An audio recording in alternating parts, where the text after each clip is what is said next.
Are you a man trying to fix your relationship? A relationship full of hurt, pain, maybe an emotional roller coaster. And it's kind of like Groundhog Day, where those experiences, the bad experiences, the drama maybe, it's just repeating itself over and over again. I want to share some thoughts and some insights about this. It's going to be something from my own experience and something hopefully to at least help you reflect on your own situation and maybe even inspire you to make choices that will help you the most for your future self.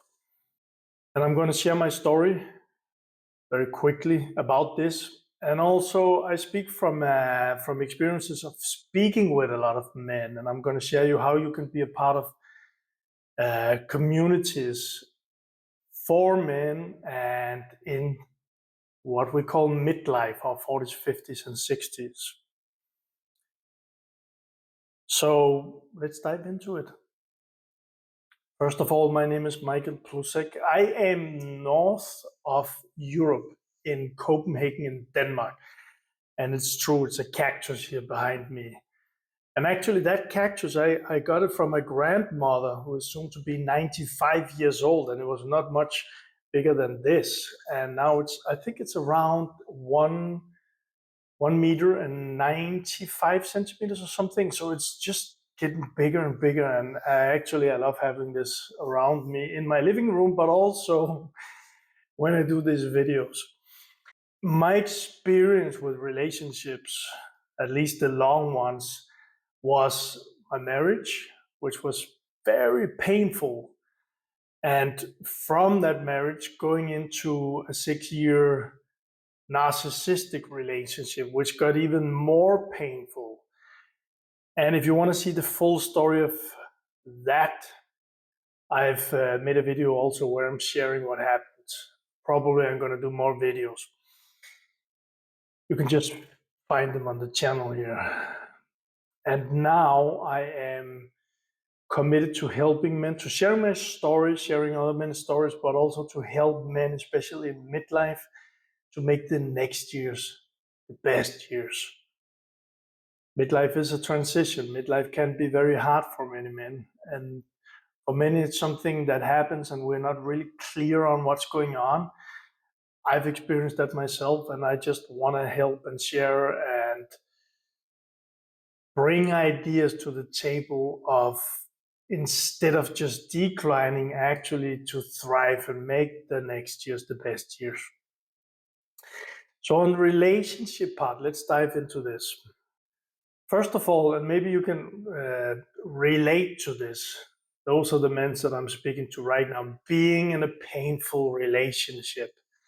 My story here is that my marriage was a relationship where I really wanted it to work out. I really felt like this could be something very meaningful. It could be something that would be growing and joyful and, laughing and all of these things. And I imagined how it could be and how I wanted to be. I had dreams about it. But at the same time, it was full of painful incidents, of painful experiences. And it was like every day actually, at a point, it was like there was these incidents, experience where I got so emotional. And I was like, why don't you listen to me? Or what I'm trying to say is this. It was very confusing to be in that relationship, probably for both of us, but I can only speak for myself here. One of the last moments before I decided to end that relationship, I had that picture in my mind that I will share with you right here. That picture of two partners, and we had a kid together, my daughter, and then she had two kids from a past relationship. And it was like, okay, we are creating a family here, but my picture was that even though we creating a family, it's like two persons, people who are going to carry a table. Maybe I want to go that way, but it was like she wanted to go the other way, or it was like I was carrying that table alone most of the time. I don't know if that makes sense, but it was kind of like I was the only one committed to creating a great family, or I was the only one committed to making a really great relationship. And it was more struggle, and it was more pain, it was more drama, it was more like uphill than it was pleasures. Make sense? Do you know what I'm talking about? That's one thing. And some of the situations here that I when I prepared this video that I want to share with you, and maybe you can relate to those, is in our relationship. She came home late sometimes, and she went out partying, which is totally okay. Now this is some years ago, but came home very early in the morning, and I was like, where have you been? And your kids, our kids are in the house. And I mean, well, partying sometimes is okay, but the thing was that she didn't really care with how I felt about it. She didn't really care what I shared about it, which brought up a lot of stuff in me, a lot of old hurts and pains. At the moment, I didn't see that. I just felt all of these emotions of being, actually maybe even being abandoned or being rejected, which, and this is part of this video and part of this topic, which actually just got me more and more like, how can I improve this? What am I doing wrong? Which is a very bad situation to be in. And I'm coming back to this. What I also experienced was that we had a lot of discussions, and I mean discussions like, and maybe you know what I, probably you know what I'm speaking about here, discussions where I bring something to the table, you bring something to the table, but discussion is going like, it's not really easy to communicate together, which just brings up more emotions. Also, many times, like being talked down, like I'm bringing something to the table and it's just being talked down from the partner. You know what I'm saying? What I learned, but I didn't learn it from the first relationship. And that's why I had to hurt even more, get into even more pain. What I learned was that there was a lot of trapped emotions, a lot of energy trapped inside of me, a lot of hurt, a lot of pain, a lot of, from childhood, abandoning, a lot of rejection, a lot of disappointments, which had not been resolved or dissolved or letting go of. So it was in there, in the subconscious. And because it was not dissolved, what I believe now, from my own story and from the men that I've helped, is that I attracted that relationship to, and that's how we do it. I see it again and again and again in my own life and other people's life, that when we attract things like I attracted that, there's something in our unconscious seems to be looking for that, that seems to be creating that life experience. And until we kind of look inside instead of outside, until we look inside, until we let that pain come up, and not running from it and not pointing fingers at other people, but looking at our own pain, feeling that pain, being with that pain until it dissolves. Until then, we will create the same circumstances again and again. And that's why when I finally ended the marriage, what happened was that very soon after I went into the next relationship, and that relationship was the narcissistic relationship, which was just even more painful, even more manipulations, even more messing around, even more putting me down, even more talking about how bad I was and that all of it was my fault. Never being able to win, not win, but having a, a good argument about things. Always questioning myself, always questioning the relationship, always questioning her, but not listening and being honest and take the responsibility with myself. And I'm mentioning me because that's where I really can come from, that truth and that experience. But I'm mentioning for you to see if you can relate to this and hopefully help you with those insights here. What I experienced and what I've heard from a lot of men is that the problem for many of us who can relate to what I've just shared is that we believe that it's us who have to fix ourselves. We believe if we have that kind of partner, that it's us that's something wrong with. We believe that we just have to fix and we can make this happen. And if that relationship is with a partner who doesn't have the same goal or want or need or whatever it is, well, it's going to be very difficult because of that picture that I mentioned of two people carrying a table. But if the one person is going in the other direction or having another agenda or is not caring at all, we who wants to make things good and right and all of this, we will have to carry that table all by ourselves or carry it and use a lot of strength in another direction from what our partner wants or does. Some things to consider if you are in this situation. Some things to consider, and this is my insights from my own story here is, do both partners in this relationship want the same? Again, if we have a table, I want to move it there. He want to move it there. It's going to be very difficult, right? So we want the same. Which to figure that out, we have to understand, what do you want? What kind of relationship do you want? And then from there, have that talk. And with that also, well, are we committed to having this relationship? Are we committed to make it growing? Are we committed to make it loving? Are we committed to make those things?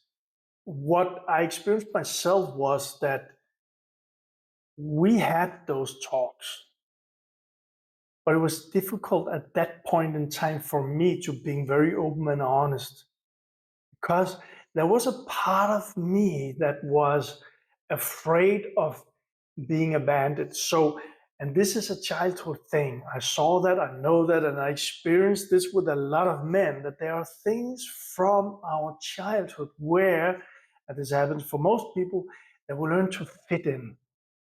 We learn that I have to be in this way or I have to struggle a little bit more because we've seen that or we heard that or we experienced that with our own parents.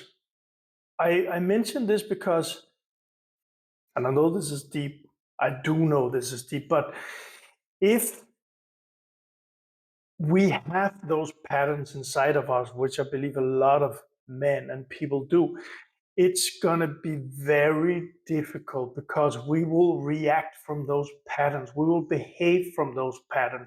And it's in the unconscious for most people until we begin to look at it, like I mentioned. The next step after, if we are committed to doing this and committing to this relationship, is also like, one thing is to be committed, but it's also to have a good look, saying, okay, if it's a long-term relationship, when we got together, maybe it's most of our adult life that this relationship has been going on, and maybe we came together because we wanted kids, we wanted to bring up a family, and maybe we did that. That's what I see with men in midlife. We are in the transition now. Maybe the kids are grown up and maybe they moved or are going to move now. So it's not the same project as it was before. suddenly we have the opportunity of looking at our life, of looking at our coming years, and figuring out, okay, what do I want now? And again, the table example, maybe it's not the same things anymore because we are like 20 years after when we met. She is not the same person. You are not the same person. We are not the same people anymore. That would be strange if we were. What I'm saying here, man, it's kind of like, and if you're still listening with me here, this looking inside, this being honest with ourselves, this being honest with our partner, gotta grow some balls here. Honestly, gotta grow some balls because we are looking into maybe a very difficult talk or discussion or decision. But not only that, we are also looking into, okay, I've been in this bubble in this relationship. We have the same friends, we have the house, we have the car, we have the kids, we have the families, and all of this. We are in this bubble. And even though this bubble it's painful, it's maybe not the best bubble for you, for her, for you two together. Well, on the other side of this bubble is the unknown. We don't know what's there, which means that our brains are very afraid of going out there on the other side of what's very comfortable, even though it's painful. We find comfort in the pain. But on the other end of this, we don't know what's there. And that might seem even more frightening, which it did for me. And again, because I looked inside, I did the work and all of this, I understood that this came back to my all of my childhood experiences. The thing is here, let me ask you this question. Would you be open to think, to believe, to at least just be open actually, that there might be something much better for you on the other side of that bubble?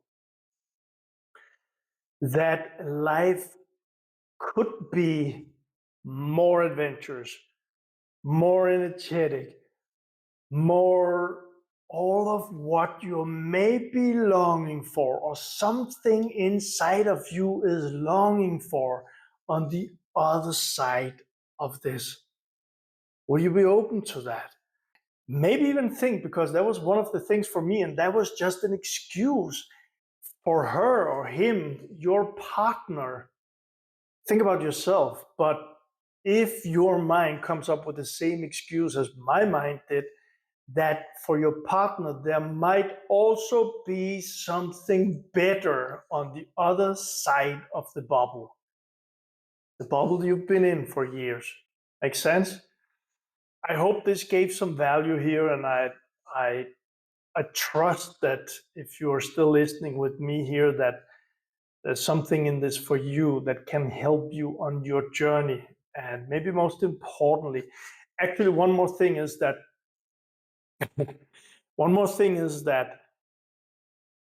from my experience, those things we have inside that have not been looked at, all those traumas, all those pains, all those energies that's not been dissolved, it is very difficult to get into liberation, to free ourselves from or dissolve those energies when we are constantly with a partner, constantly with our family, constantly in different circumstances where we have a lot of things going on.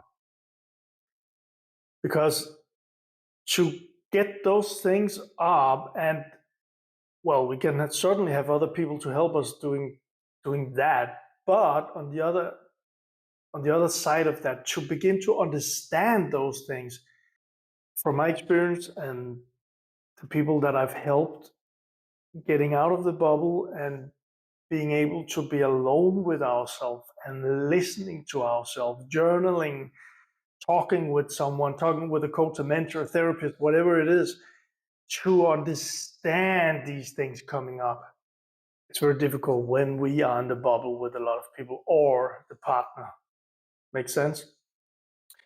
So if you want more of this, if you want to be part of this, first of all, let me know if this helped. And please do give this video a like. And also, please do subscribe and please do hit the bell if you want more of these midlife things.